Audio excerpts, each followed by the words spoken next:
আসসালামু আলাইকুম প্রিয় দর্শক, চ্যানেল আই সংবাদে এখন স্টুডিও থেকে আপনাদের শুভেচ্ছা সহ স্বাগত জানাচ্ছি। আর সংবাদের পুরোটা জুড়েই আপনাদের সঙ্গে থাকবো আমি সাইদুর রহমান।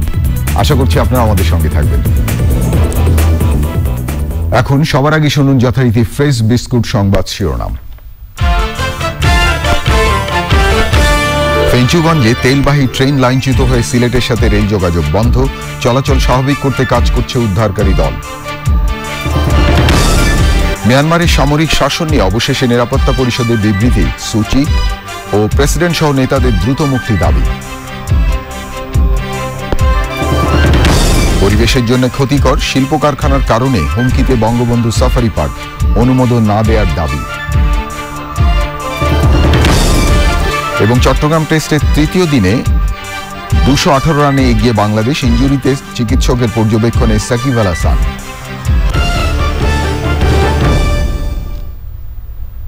প্রিয় দর্শক, এছাড়াও নিটোল টাটা বিশেষ সংবাদে থাকছে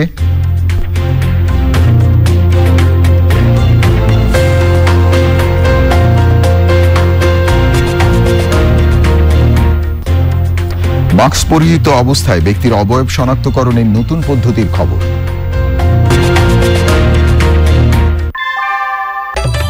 ঘরের চালের স্থায়ী সমাধান আনোয়ার সিমেন্ট শীট, সব সিজনেই ফিট। ধন্যবাদ প্রিয় দর্শক আমাদের সাথে যোগ দেওয়ার জন্য। এতক্ষণ সংবাদ শিরোনাম শুনলেন, চলুন যাওয়া যাক পুরো খবরে। আর এখনকার এই সংবাদ আয়োজন একই সঙ্গে চ্যানেল আই অনলাইনের লাইভ টিভি এবং চ্যানেল আই অনলাইনের ভেরিফাইড ফেসবুক পেজেও সরাসরি সম্প্রচার হচ্ছে। সিলেটের ফেঞ্চুগঞ্জে তেলবাহী ওয়াগনের 7টি বগি লাইনচ্যুত হয়েছে। এতে সিলেটের সাথে সারা দেশে রেল যোগাযোগ বন্ধ রয়েছে। ঘটনাস্থলে পৌঁছে উদ্ধারকারীরা কাজ শুরু করেছেন। সাদিকুর রহমান সাকির পাঠানো তথ্য ভিডিও চিত্র নিয়ে দেখুন রাজীব আহমেদের রিপোর্টটি। বৃহস্পতিবার রাত 12টার দিকে সিলেটের ফেঞ্চুগঞ্জ রেলওয়ে স্টেশনের কাছে কায়স্থগ্রাম এলাকায় তেলবাহী ওয়াগনের 7টি বগি লাইনচ্যুত হয়। এর 4টি ছিটকে গিয়ে লাইনের পাশে পড়ে।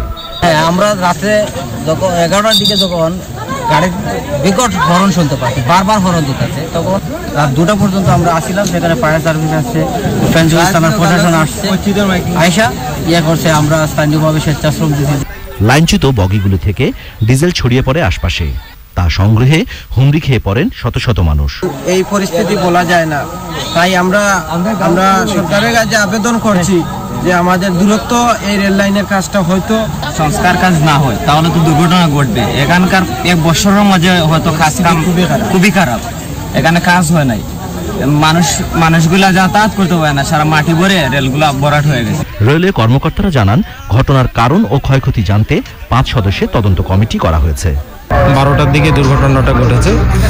আমরা সকাল থেকে কাজ শুরু করেছি, কারণ রিলিফ ট্রেন আখাউড়াতে থাকে, উদ্ধারকারী ট্রেন আসার পরে কাজ শুরু হয়েছে। তো ইতিমধ্যে 10টি গাড়ি পড়েছিল, একটি গাড়ি রাতের বেলায় আমরা রিরেল করে নিয়ে গিয়েছি।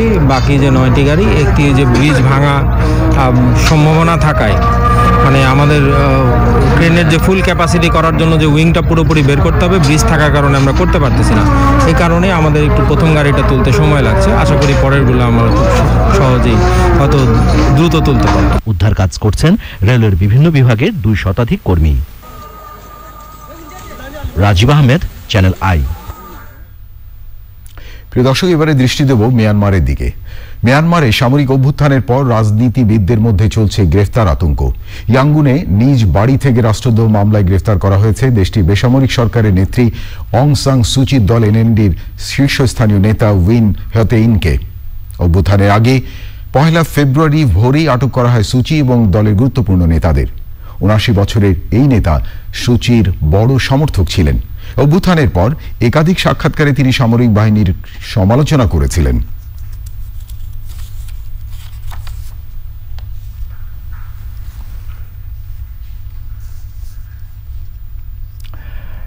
গাজীপুরের বঙ্গবন্ধু শেখ মুজিব সাফারি পার্কে জীববৈচিত্র্য পরিবেশের জন্য ক্ষতিকর শিল্প কারখানা হুমকিতে পড়েছে। বন্যপ্রাণীর আবাসস্থল ঘেঁষে পিরুজালি গ্রামের ভেতর গড়ে উঠেছে প্লাস্টিক সহ পরিবেশের ক্ষতিকর কারখানা। গ্রামের মধ্যে কারখানা স্থাপনে অনুমোদন না দেওয়ার দাবি জানিয়েছে স্থানীয়রা। বাকিটা জানাচ্ছেন শমিক আহমেদ। বন্যপ্রাণী সংরক্ষণের উদ্যোগের অংশ হিসেবে গড়ে তোলা হয় গাজীপুরের বঙ্গবন্ধু শেখ মুজিব সাফারি পার্ক। এখানে প্রাকৃতিক শালবনের পাশাপাশি প্রাণীবান্ধব বনায়ন গড়ে তোলা হচ্ছে। অনুকূল পরিবেশ তৈরি করায় এখানে জন্ম নিচ্ছে নতুন নতুন প্রাণী। তবে পার্কের পাশের পিরুজালি গ্রামের ভেতর সাগর প্লাস্টিক, ফরচুন গার্মেন্টস, স্টিল কারখানা, বিটো, সার কারখানা ও ইটভাটা এখানকার জীববৈচিত্র্যের উপর নেতিবাচক প্রভাব ফেলছে। স্টিল কারখানা আসলে পরিবেশের জন্য পরিবেশের জন্য হুমকি, এবং এই বিষয়টা আমরা তো সংশ্লিষ্ট ডিপার্টমেন্ট, এখানে পরিবেশের অফিস যেটা আছে গাজীপুর, এবং জেলা প্রশাসক মহোদয় উনি খুবই সচেতন, তাকেও বিষয়গুলোকে জানানো হচ্ছে। আমি যতদূর জানি যে পিরুজালির দিকে হয়তো কিছু কিছু ইন্ডাস্ট্রি আছে, তো আমরা এই বিষয়ে কিন্তু সচেতন। যথাযথ কর্তৃপক্ষের মাধ্যমে এগুলো অবশ্যই ব্যবস্থা নেওয়া হবে, এবং যে কোনো পরিবেশের জন্য আসলে এই ধরনের ইন্ডাস্ট্রি যেখানে ওপেন বর্জ্য পরিবেশে চলে যাচ্ছে, পলিথিন, এগুলো অবশ্যই ক্ষতিকর, এবং এটা যথাযথ কর্তৃপক্ষের মাধ্যমে ব্যবস্থা নেওয়া হচ্ছে। কাঁঠাল, লিচু, লটকন উৎপাদনে বিখ্যাত এক গ্রাম পিরুজালি। গ্রামীণ পরিবেশ ধ্বংস করে কম দামে জমি কিনে প্লাস্টিক সহ পরিবেশের ক্ষতিকর কারখানা করছেন অনেকেই। প্রাতিষ্ঠানিক দূষণ প্রভাব ফেলছে এখানকার ফল ফসল উৎপাদনে। এই এলাকায় অঞ্চলে নেতৃত্ব দেয় করে, এদের জন্য কিছু বলা যায় না। কিছু বলতে গেলে এরা আবার পিছন থেকে যারা নিরীহ আছে এদের উপরে হস্তক্ষেপ করে। প্রভাবশালী লোকেরা এসে এরকম ভাবে করে, আমাদের যে সাধারণ মানুষ এরা যা বোঝায় তাই বুঝে, পরে এটার ক্ষতিটা আসলে বুঝে, এর আগে এটা বুঝতে পারে না। গ্রামের যাতে প্লাস্টিক বা ইট বাটা যে কোনো জিনিসের শব্দ দূষণ, পরিবেশ নষ্ট না হয়, এই জন্য আমরা এগুলো নিয়ে কথা বলবো। ইট বাটা বন্ধ না করলে আমরা স্বাবলম্বী হইতে পারবো না। প্লাস্টিক তো আমাদের আরো ক্ষতিকর, সার কারখানাও আমাদের ক্ষতিকর, এখান থেকে এগুলো বন্ধ করে দেওয়া। প্রতি জমির মধ্যে তার আমার কোনো ফসল আসতেছে না, আমার ওই গাছপালার মধ্যেই আমাকে যা 2 টাকা উপার্জন। আমার কথা হলো কি, বাগ বাগিচা আছে, এগুলা দূষণ মুক্ত করতে হইব।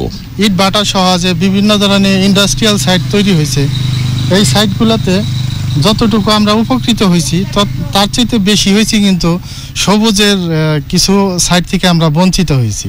বঙ্গবন্ধু সাফারি পার্কের প্রাণীদের সুরক্ষা ও আশপাশের গ্রামগুলোর ঐতিহ্য ধরে রাখতে উদ্যোগ নেওয়ার আহ্বান জানিয়েছেন সংশ্লিষ্টরা।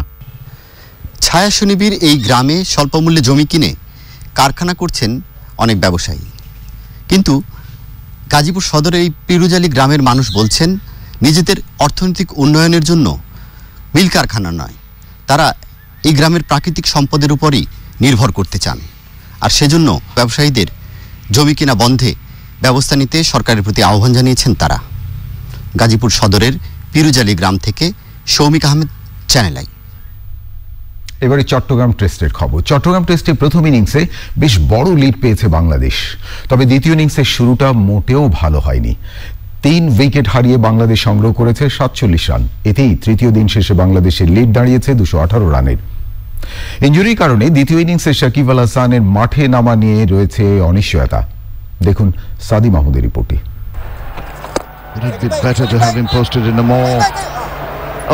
তৃতীয় দিনের শুরুতেই জানা গেল আগের দিনের চোটের কারণে মাঠে নামেননি সাকিব আল হাসান। আপাতত চিকিৎসকদের পর্যবেক্ষণে তিনি। দ্বিতীয় ইনিংসে হয়তো আর মাঠেই নামতে পারবেন না সাকিব।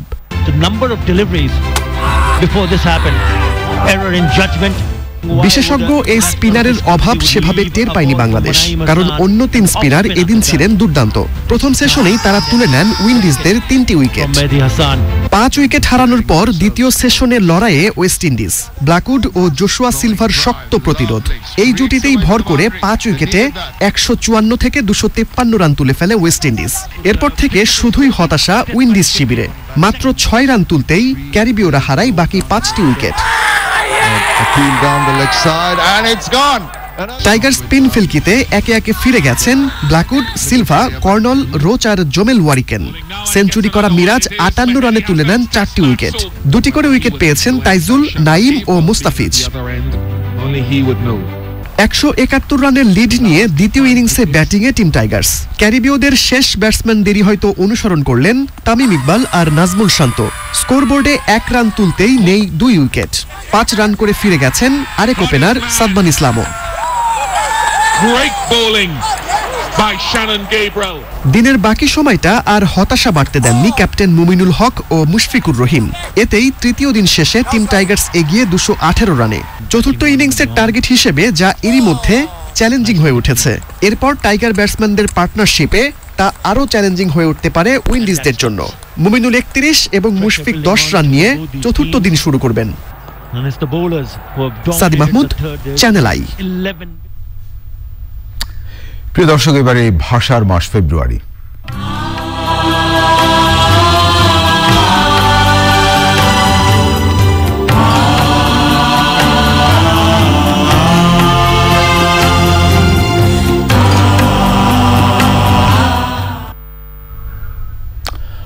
অজ্ঞতার কারণে বাংলা বানানে শৃঙ্খলা গড়ে উঠছে না বলে মনে করেন বিশেষজ্ঞরা। তারা বলছেন, ছোটবেলায় পাঠ্যপুস্তকে শেখা বানানের সাথে বাংলা একাডেমির প্রমিত বানান রীতির কিছুটা পার্থক্যের কারণেও বিভ্রান্তি ঘটে। আঞ্চলিকতার প্রভাবে বানানের শৃঙ্খলা নষ্ট হয় বলে মন্তব্য করে তারা বলেছেন, শিক্ষা কার্যক্রমে বিষয়টিতে জোর দিতে হবে। জাকিয়া আক্তারের রিপোর্ট। বাংলা ভাষার নিজস্ব ব্যাকরণ থাকার পরেও ঠিকভাবে ব্যাকরণ না মানার কারণে ভাষা ও বানানের শৃঙ্খলা আসছে না বলে মনে করেন বাংলা একাডেমির মহাপরিচালক। রীতি এবং নীতি না জানার কারণেই অনেক সময় আমাদের এই ভাষা বিভ্রাট ঘটে থাকে কিংবা বানান বিভ্রাট ঘটে থাকে। বানানের ব্যাপারে সবচেয়ে দুর্বলতা যেটা, আমরা সচেতন হই না। সচেতন হলে পরে যদি প্রাথমিকভাবে ব্যাকরণকে মান্য করি, ভাষা ব্যাকরণকে মান্য করি, তাহলে এই জিনিসটি হবে না। ভাষা সংগ্রামী জাতীয় অধ্যাপক ডক্টর রফিকুল ইসলাম বলেন, বাংলা বানান অনেক সরল করা হয়েছে। বাংলা একাডেমির অভিধান মেনে চললে বানানে বিভ্রাট হওয়ার কথা না। বাংলা একাডেমি তো এই বাংলা বানানের নিয়ম, যে আধুনিক নিয়ম, এটা নিয়ে তো তাদের প্রকাশনা রয়েছে, সেটার বহুল প্রচলন, এবং সেটাও কিন্তু অনবরত পরিবর্তন করতে হবে, কারণ পরিবর্তনটা আসছে মানুষের ব্যবহারের মধ্য দিয়ে। কাজে দিন যত অগ্রসর হবে বানান ততই পরিবর্তিত হতে থাকবে ধীরে ধীরে মানুষের ব্যবহারের মধ্য দিয়ে। সেইটাকে বাংলা একাডেমিকে তুলে ধরতে হবে, এবং সেটাই স্কুলে কলেজে শিক্ষায়তনে বা যারা সাহিত্য চর্চা করেন তাদের সেই বানানটা তাদের অনুসরণ করতে হবে। সংস্কৃত ব্যাকরণ দিয়ে বাংলা ভাষা নির্মাণ করা হলেও এখন বাংলা ভাষার নিজস্ব ব্যাকরণ রয়েছে। বাংলা একাডেমিও এ নিয়ে কাজ করে চলেছে। বিশেষজ্ঞরা বলছেন, মানুষ নিয়মগুলো ঠিকভাবে শিখলে ও মেনে চললে বানানের শৃঙ্খলা প্রতিষ্ঠা করা সম্ভব। Zakia Akter, channel I, Dhaka. এবারে স্পানি কোভিড-19 ভ্যাকসিন অগ্রগতি।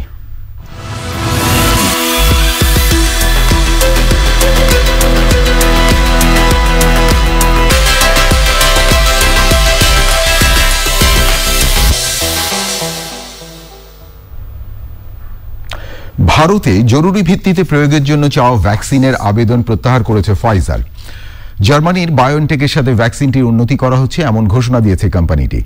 যুক্তরাষ্ট্রে জরুরি ভিত্তিতে ভ্যাকসিন প্রয়োগের আবেদন করেছে জনসন অ্যান্ড জনসন। আগামী কয়েক সপ্তাহের মাঝেও ইউরোপেও এই আবেদন করবে তারা। রাশিয়ার কাছে 30 লাখ ডোজ স্পুটনিক 5 ভ্যাকসিন চেয়েছে পানামা।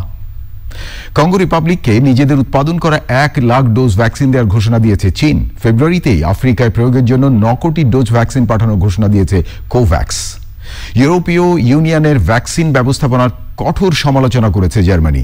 ইরানে রাশিয়ার স্পুটনিক 5 ভ্যাকসিনের 5 লাখ ডোজ পৌঁছেছে। করোনা টিকা পাওয়াদের জন্য ভ্যাকসিন পাসপোর্ট চালুর পরিকল্পনায় ডেনমার্কের সাথে যুক্ত হয়েছে সুইডেন। 65 বছরের বেশি বয়সীদের অক্সফোর্ড এক্সট্রাজেনেকার ভ্যাকসিন না দেওয়ার সিদ্ধান্ত নিয়েছে নেদারল্যান্ডস। ভ্যাকসিন জোট গ্যাভি অ্যালায়েন্সের আওতায় আবেদন করে 20 লাখ ডোজ করোনা টিকা পেতে যাচ্ছে নর্থ কোরিয়া।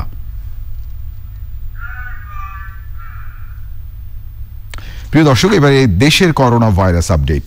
স্বাস্থ্য অধিদপ্তরের পাঠানো কোভিড-19 সংক্রান্ত সংবাদ বিজ্ঞপ্তির তথ্য অনুযায়ী শুক্রবার সকাল 8টা পর্যন্ত 24 ঘন্টায় দেশে করোনা ভাইরাসে 7 জনের মৃত্যু হয়েছে। এ পর্যন্ত মোট মৃত্যু 8182 জনের। মৃত্যুর হার 1.52। 24 ঘন্টায় সুস্থ হয়েছেন 507 জন। মোট সুস্থ 4,82,424 জন। সুস্থতার হার 89.76। এ সময় নমুনা সংগ্রহ হয়েছে 15,811টি এবং পরীক্ষা হয়েছে 15,566 জনের। 24 ঘন্টায় 435 জন করোনায় আক্রান্ত হয়েছেন। এই সময় শনাক্তের হার 2.79। মোট আক্রান্ত 5,37,465 জন। মোট শনাক্তের হার 14.43। আমার হাতে আরো খবর আছে প্রিয় দর্শক, দেখতে থাকুন চ্যানেল আই সংবাদ। এবারে অশোক লেল্যান্ড ইফাদ অটোস বিরতি, আর বিরতির পর যা দেখতে পাবেন। সারা বিশ্বের সঙ্গে আবারও সম্পর্ক স্থাপনে বাইডেনের প্রতিশ্রুতি, কূটনীতিকেই পররাষ্ট্রনীতির কেন্দ্রবিন্দু বিবেচনা। বিরতির পর ফিরে এলাম। ধন্যবাদ প্রিয় দর্শক, আবারও চ্যানেল আই সংবাদে যোগ দেওয়ার জন্য। চট্টগ্রামে মা ও শিশু হাসপাতালে উদ্যোগে আন্তর্জাতিক মানের ক্যান্সার হাসপাতাল এবং রিসার্চ ইনস্টিটিউট প্রতিষ্ঠার কার্যক্রম শুরু হয়েছে। অত্যাধুনিক হাসপাতালটি নির্মাণে ব্যয় ধরা হয়েছে প্রায় 120 কোটি টাকা। সহায়তায় এগিয়ে এসেছেন সর্বস্তরের মানুষ। চট্টগ্রাম থেকে জানাচ্ছেন চৌধুরী ফরিদ। ক্যান্সার রোগী বাড়তে থাকায় এবং চিকিৎসা ব্যয়বহুল হওয়ায় চট্টগ্রামবাসী দীর্ঘদিন ধরে দাবি করে আসছিল পূর্ণাঙ্গ একটি ক্যান্সার হাসপাতাল ও রিসার্চ সেন্টার নির্মাণের। সেই প্রেক্ষিতে এগিয়ে এসেছে আগ্রাবাদ মা ও শিশু হাসপাতাল পরিচালনা কমিটি। তাদের এই উদ্যোগে সহযোগিতার হাত বাড়িয়ে দিয়েছেন সর্বস্তরের মানুষ। চট্টগ্রামে এ ধরনের একটা সমন্বিত যদি পূর্ণাঙ্গ ক্যান্সার হসপিটাল প্রতিষ্ঠা হয় তাহলে শুধু চট্টগ্রাম নয়, অত্র অঞ্চল অর্থাৎ আমাদের পুরো বাংলাদেশ উপকৃত হবে। ক্যান্সার চিকিৎসা যেহেতু এটা সবচেয়ে একটা ব্যয়বহুল উদ্যোগ, এই জন্য বাহিনীর একজন ব্যাটালিয়ন পরিচালক অধিনায়ক হিসাবে আমি এখানে শরীক হয়েছি। উদ্যোক্তারা আশা করছেন হাসপাতালটি নির্মিত হলে দেশের ক্যান্সার চিকিৎসায় বড় ভূমিকা রাখতে পারবে। মাননীয় ভূমিমন্ত্রী যেভাবে সহযোগিতার প্রত্যাশা দেখালেন, আমরা খুবই আশাবাদী। আমাদের প্রায় 120 কোটি টাকার মতো প্রয়োজন, আমরা সেটা তুলতে পারবো। মা ও শিশু হাসপাতালের প্রতি সকলের একটা আস্থার একটা প্রতিষ্ঠান হিসেবে নিজেকে প্রতিষ্ঠা করতে পেরেছে, সেই জন্য জনগণ এগিয়ে আসছে। হাসপাতালের জন্য 1 লাখ টাকা প্রতীকী মূল্যে 10 কাঠা জমি দিয়েছে ভূমি মন্ত্রণালয়। এটা এমন একটা কাজ, এগুলো সৎকায়ে জারিয়া কাজ, আল্লাহ দেখবেন ব্যবস্থা করে দিবে টাকা। মা ও শিশু হাসপাতাল চত্বরে 15 কাঠা ভূমির উপর আগামী 3 বছরের মধ্যে আধুনিক এই হাসপাতাল নির্মাণ করা হবে। ইতিমধ্যে সরকারি অনুমোদন সহ প্রয়োজনীয় সকল কার্যাদি সম্পন্ন করা হয়েছে। প্রকল্প বাস্তবায়নে শহরের বিশিষ্ট নাগরিকদের নিয়ে গঠন করা হয়েছে 100 সদস্যের বিশিষ্ট committee. Chowdhury Farid, channel I, Chittagong. গ্রাম হবে শহর। সরকারি এই স্লোগানকে সামনে রেখে একটি গ্রামকে বদলে দিচ্ছে স্বপ্ন নামে একটি স্বেচ্ছাসেবী সংগঠন। শুরুতেই 45টি সোলার লাইট স্থাপন করে আলোকিত করেছে কুমিল্লার মনোহরগঞ্জ উপজেলার প্রত্যন্ত বানঘর গ্রামকে। কুমিল্লা প্রতিনিধি আবুল কাশেম হৃদয় রিপোর্ট। গ্রামের নাম বানঘর। কুমিল্লার মনোহরগঞ্জ উপজেলার লক্ষণপুর ইউনিয়নের প্রত্যন্ত এই গ্রামের প্রধান সড়কটিতে কদিন আগেও রাতের বেলায় থাকতো ঘুটঘুটে অন্ধকার। ব্যবসা প্রতিষ্ঠানও বন্ধ হয়ে যেত সূর্যাস্তের পরপরই। এখন চিত্র ঠিক তার উল্টো। অর্ধশতাধিক সোলার লাইট আলোকিত করেছে গ্রামকে। শহরের রাতের আবহ ঢুকে পড়েছে গ্রামে। আমাদের আগের পরিকল্পনা হচ্ছে আমাদের গ্রামটিকে আমরা নিরক্ষর মুক্ত করা, যাতে করে গ্রামের মধ্যে কোনো ধরনের নিরক্ষর কেউ না থাকে। লাইট অনেক সুবিধা হয়েছে, যাত্রীও বেশি। আলহামদুলিল্লাহ আমরা অনেক সুবিধা ভোগ করতেছি। আগে আমরা এখানে অন্ধকারে যাইতে পারতাম না। শুধু আলোই যেন পাল্টে দিয়েছে বানঘর গ্রামের জনজীবন। আমরা শহরের মতো সুবিধা ভোগ করতে পারতেছি। আমরা রাত্রে অন্ধকারে বাজার থেকে যাতায়াতের সময় আমাদের চোর ডাকাত বা অন্যান্য মানে যে সমস্ত সমস্যা আমাদের কোনো সমস্যা নাই। এই গ্রামের প্রতিটি স্তরের জনগণ প্রত্যেকেই এটাকে সমর্থন করেছে। কানাডা প্রবাসী বানঘর গ্রামের বাসিন্দা আলাউদ্দিনের উদ্যোগে শুরু হয় স্বপ্নের আলোকিত বানঘর কার্যক্রম। এর সঙ্গে পর্যায়ক্রমে যুক্ত হয়েছে নানা উদ্যোগ। আমরা পুরো গ্রামকে অন্যান্য সাইডেও আমরা ইনশাআল্লাহ আলোকিত করব। সর্বক্ষেত্রে আমরা আমাদের গ্রামকে আলোকিত করার জন্য আমরা আপ্রাণ চেষ্টা করব। এই উদ্যোগের পর গ্রামকে সব দিক থেকে এগিয়ে নেয়ার কাজে হাত দিয়েছেন স্থানীয় জনপ্রতিনিধিরাও। এভাবে যদি প্রতিটা গ্রামে এ ধরনের সবাই উদ্যোগ নেয় তাহলে সরকারের জন্য কি অনেক সহযোগিতা হয়। আবুল কাশেম হৃদয়, চ্যানেল আই, কুমিল্লা। এবার সামিট আন্তর্জাতিক সংবাদ।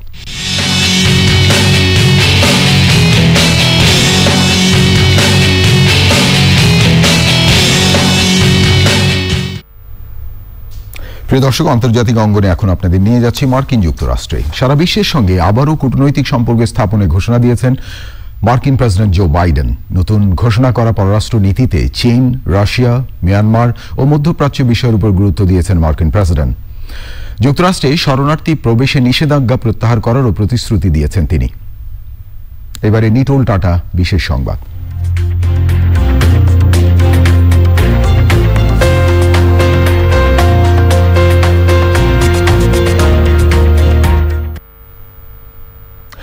মাস্ক পরিহিত অবস্থায় ব্যক্তির মুখ এবং নাক ঢেকে থাকায় মুখের অবয়ব শনাক্তকরণে যে জটিলতা তৈরি হয়েছিল তা নিরসনে নতুন এক পদ্ধতি আবিষ্কার করেছে জাপানের এনইসি নামক একটি ফার্ম। এই পদ্ধতিতে মাস্ক পরিহিত অবস্থায় একজনের পরিচয় প্রায় 100% নিশ্চিত হওয়া সম্ভব বলে দাবি করছে ফার্মটি। এই পদ্ধতিতে ব্যক্তির মুখের অবয়ব শনাক্তকরণে 1 সেকেন্ডেরও কম সময় লাগবে, যার ফলে বিভিন্ন প্রতিষ্ঠানের নিরাপত্তা আরও জোরদার করা সম্ভব হবে। প্রিয় দর্শক, এবারে কৃষি সংবাদ।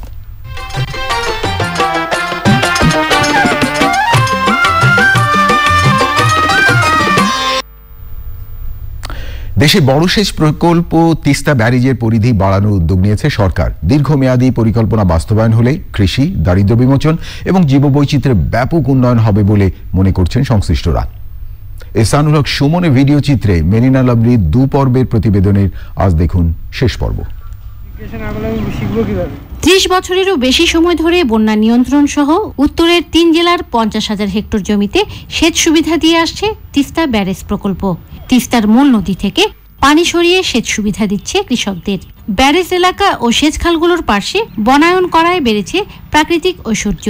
আমি এখানে ঘুরতে আসি, এখানে শিশু পার্ক না দেখে সেই জন্য ভালো লাগে না। সাধারণ জনগণের জন্য একটা রেস্ট হাউস থাকা দরকার। এখানে সব মিলিয়ে নিরাপত্তা প্লাস বিনোদন ব্যবস্থা একটা পরিপূর্ণ রূপে আমরা দেখতে চাই। তিস্তা সেচ প্রকল্পের পুনর্বাসন ও সম্প্রসারণ প্রকল্পের মাধ্যমে আরও 17,000 হেক্টর জমিকে সেচের আওতায় আনার উদ্যোগ নিয়েছে পানি উন্নয়ন বোর্ড। প্রকল্প বাস্তবায়ন হলে ফসলের নিবিড়তা বাড়বে। প্রতি বছর 1,000 কোটি টাকার বাড়তি ফসল উৎপাদন হবে। দৈনিক 86 লক্ষ মানুষের কর্মসংস্থান সহ 30 লক্ষাধিক মানুষের আর্থসামাজিক অবস্থার উন্নয়ন ঘটবে আশা পানি উন্নয়ন বোর্ডের। কমান্ডার এরিয়া ডেভেলপমেন্ট করার জন্য একটা প্রকল্প দিয়েছি, এটা পিসি হয়েছে, কয়েকদিনের মধ্যে এটা অ্যাপ্রুভ হবে। সেটা যদি অ্যাপ্রুভ হয় তাহলে আমরা শুষ্ক মৌসুমে আমরা 1,04,000 হেক্টর জমিতে পানি দিতে পারবো। তিস্তা ব্যারেজ প্রকল্পের 7.5 লক্ষ হেক্টরের মধ্যে সেচযোগ্য এলাকা 5,40,000 হেক্টর। প্রথম পর্যায়ে প্রায় 1,26,000 কমান্ড এলাকায় সেচ নেটওয়ার্ক তৈরি করা হয়েছে। প্রকল্পের দ্বিতীয় পর্যায়ে আরও 4,28,594 হেক্টর সেচযোগ্য এলাকা সেচ সুবিধার আওতায় আনার পরিকল্পনা রয়েছে পানি উন্নয়ন বোর্ডের। তিস্তা ব্যারেজ সেচ প্রকল্পের মাধ্যমে বদলে যাচ্ছে এই অঞ্চলের কৃষি। সেই বদলে যাওয়া কৃষিকে আরও গতিশীল করতে তিস্তা সেচ পুনর্বাসন ও সম্প্রসারণ প্রকল্প বাস্তবায়ন অতি জরুরি বলছেন এই অঞ্চলের কৃষক এবং সংশ্লিষ্টরা। নীলফামারীর তিস্তা ব্যারেজ প্রকল্প এলাকা থেকে মেরিনা লাভলি, চ্যানেল আই। এখন দেখবেন প্রকৃতি সংবাদ।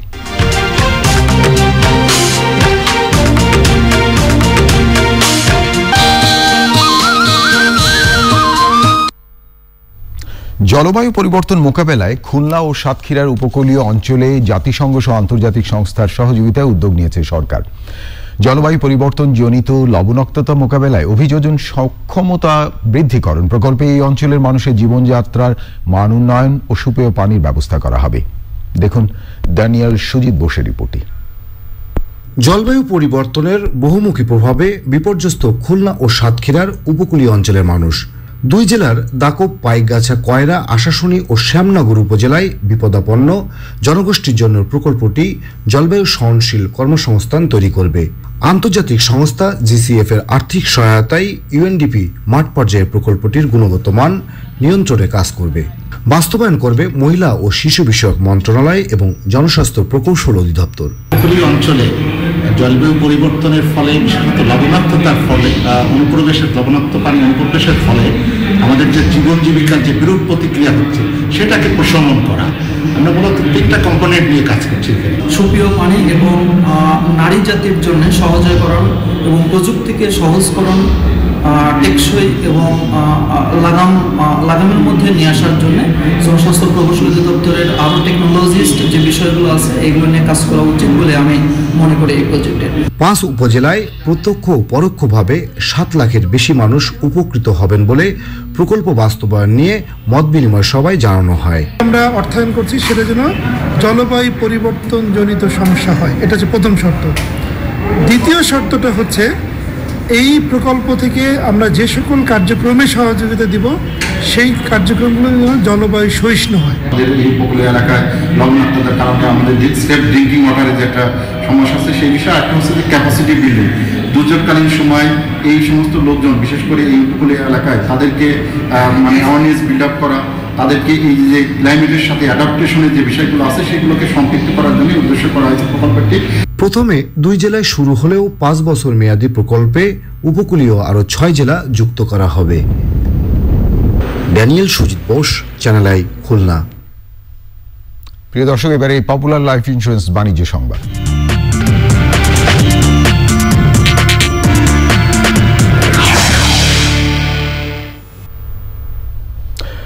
বসন্তকে সামনে রেখে দেশীয় সামগ্রী নিয়ে 3 দিনের বসন্ত মেলার আয়োজন করেছে দেশজ ক্রাফটস। বিদেশি পণ্য পরিহার করে দেশীয় পণ্যে ক্রেতাদের আগ্রহী করতে এই আয়োজন জানিয়েছেন উদ্যোক্তারা। বিস্তারিত জাকিয়া আক্তারের রিপোর্টে। প্রকৃতির অপার সৌন্দর্যে সেজে ওঠে বসন্ত। সেই বসন্তকে সামনে রেখে দেশীয় পণ্য নিয়ে দেশজ ক্রাফটসের বসন্ত মেলা। 3 দিনের মেলার দ্বিতীয় দিনে নারী উদ্যোক্তাদের সরগম ছিল সবচেয়ে বেশি। মেলায় দেশীয় পণ্যের পসরা সাজিয়েছেন নতুন পুরাতন উদ্যোক্তারা বলছেন দেশীয় পণ্য সবার কাছে তুলে ধরতে এই আয়োজন। বাংলাদেশে এত বিস্তর সুন্দর সুন্দর জিনিস আছে, আমাদের অভ্যস্ত হওয়ার একটি বিষয় আছে। আমরা আমাদের দেশকে বাইরে প্রমোট করতে হলে আগে আমাদের নিজেদেরই কিন্তু সেই পণ্যগুলোকে ভালোবাসতে হবে। সেই চিন্তা ভাবনা থেকে এরকম একটি মেলার আয়োজন করা। মেলাটি সকাল 10টা থেকে সন্ধ্যা 6টা পর্যন্ত ক্রেতাদের জন্য উন্মুক্ত থাকবে। Zakia Akter, channel I, Dhaka. বাণিজ্যের আরো খবর। উদ্বোধন হলো দেশের বৃহত্তম লাইফস্টাইল রিটেইল চেইন আড়ং এর নতুন মাল্টি ব্র্যান্ড আউটলেট। রাজধানীর তেজগাঁও গুলশান লিংক রোডে এই আউটলেটে গ্রাহকরা সব নতুন কালেকশন পাবেন। আউটলেটটি উদ্বোধন করেন ব্র্যাক সোশ্যাল এন্টারপ্রাইজের ব্যবস্থাপনা পরিচালক তামারা আবেদ। তিনি বলেন, আউটলেটটিতে খোলা জায়গায় ক্যাফেও থাকবে। প্রিয় দর্শক, থাকুন চ্যানেলের সঙ্গে। ফিরছি একটু পরে আরো খবর নিয়ে। আবারও অশোক লেল্যান্ড ইফাদ অটোস বিরতি, আর বিরতির পর যা দেখতে পাবেন। প্রিমিয়ার লিগ ফুটবলে টানা 6 জয়ের শীর্ষে বসুন্ধরা। চট্টগ্রাম আবাহনীকে 1-0 গোলে হারিয়েছে কিংসরা। প্রিয় দর্শক, বিরতির পর ফিরে এলাম চ্যানেল সংবাদে আরো খবর নিয়ে। আপনাদেরকে আরেকবার স্বাগত জানাচ্ছি। এবারে ইভেলি খেলার খবর।